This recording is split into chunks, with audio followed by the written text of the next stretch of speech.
What's going on, people? Alright, tomorrow is the beginning of week 4 of your internship.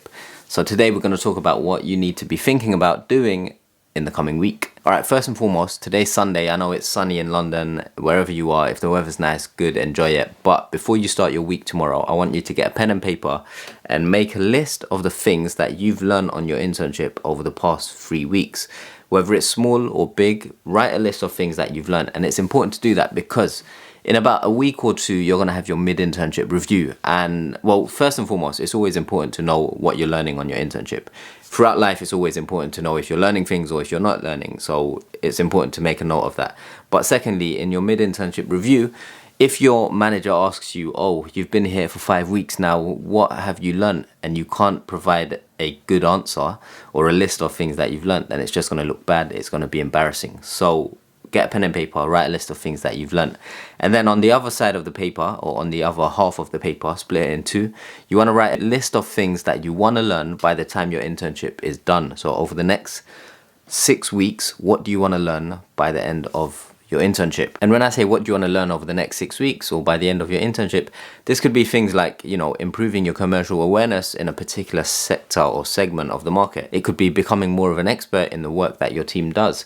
If you're on a given desk on the trading floor, or if you're working in a particular team within asset management, or whichever division you're in, it could be to learn more about the exact specifics of the work that that desk does. It could be to improve your knowledge on pension schemes or insurance companies or the world of mergers and acquisitions or IPOs, whatever it might be. Write down things that you want to learn or improve upon by the end of your summer internship, because you don't want to finish your internship having not learned or maximize your learning potential whilst being at the investment bank that you're interning in. It's also important to go into this upcoming week and every other week after that with the mindset of, don't just go and do work for the sake of doing work. Ask yourself, what are you learning by doing this? Ask yourself, what is the purpose of doing this piece of work? You want to always ask yourself, are you doing things for the sake of getting things done, or are you actually learning from doing these things? The more you do something, the more repetitive it gets, the easier it becomes, and it becomes a reflex, or it's easy to you. So you've mastered that skill. Then you move on to the next thing and you embrace a steep learning curve to learn more and more different things. You want to be continuously learning throughout your internship. So if you find something easy, if you get bored of something, let your manager know, let your analyst know, let your buddy know, let your mentor know, whoever it might be, because it's important that you don't get bored on your internship. And if you express these things, obviously there's going to be mundane tasks that interns and analysts are expected to do, but you want to be continuously learning and being challenged, because if you're not challenged, you're going to get bored at work. And if you get bored at work, you're going to start counting the clock. And the minute you start counting the clock, the work gets mundane and you lose interest. So you want to always be embracing a steep learning curve, being challenged, getting put outside of your comfort zone. And if you get too comfortable, seek that. You can talk to people in your team and ask for more challenging work. They'll give you more interesting things to do. But don't overdo it. You don't want to do that too often, because people get sick and tired of you constantly going to them, pestering them for more work or more interesting things. You don't want to give the impression that you're bored of the work that they do. You don't want to come across as someone who's trying too hard or is too eager to impress. So it's a fine line. Make sure you balance that. Going into week 4, it's important. By the end of this week, you want to send out a calendar invite to everyone that you've met so far of the date that you hope to present your final internship project. So this would be in week 8 or 9 of your 10-week summer internship. If your summer internship is shorter, then in your penultimate year of your internship, you want to present your final project to everyone. So you want to have a date in the calendar. Preferably Mondays, Tuesdays and Wednesdays are busiest for people. Thursdays and Fridays are easier, so more people are more likely to be able to attend your presentation. Friday or Thursday mornings tend to be a good time, or even afternoons for your presentation. So pick a date and send that calendar invite out. It could just be titled as Afzal's final internship presentation, and then you send it out to everyone that you've met, everyone in your team.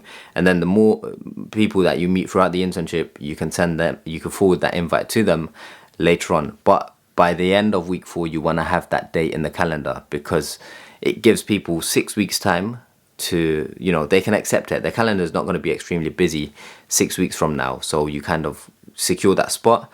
And it shows people you're thinking about your final presentation date, you're well prepared. And if I'm not telling you this now, your mentor or your buddy or your manager is going to tell you the same thing either this week or next week. So that's very important. Also, going into week 4 of your summer internship, keep in mind you are probably going to have to get people to give feedback on you over the past 4 or 5 weeks, and that's going to contribute towards your mid-internship review.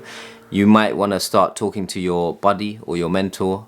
So typically your buddy is in your team. They're either an analyst or an associate, and your mentor is typically like a VP or a director who's in a different team. Have a chat with them. When you catch up with them, you should catch up with them probably once a week and talk to them about your experience, your mid-internship review, what to expect, how to best ace it, and things to just keep abreast of ahead of going into it. And then you want to talk to your manager in week 4 and mention mid-internship review. Is it going to happen? When is suitable? When is the best time for it to happen? And anything that your manager needs from you ahead of that mid-internship review. So do all of those things this upcoming week. And yeah, that's pretty much it. Going into week 4, keep doing what you're doing. You've been there for a good few weeks now. You should be settled. You should kind of have met lots of people already. And yeah, next week we're going to talk about how to approach your mid-internship review, taking on feedback, especially when it's something that you don't want to hear, and the next 5 weeks of your summer internship. So I will see you next week Sunday for internship advice week 5. Peace.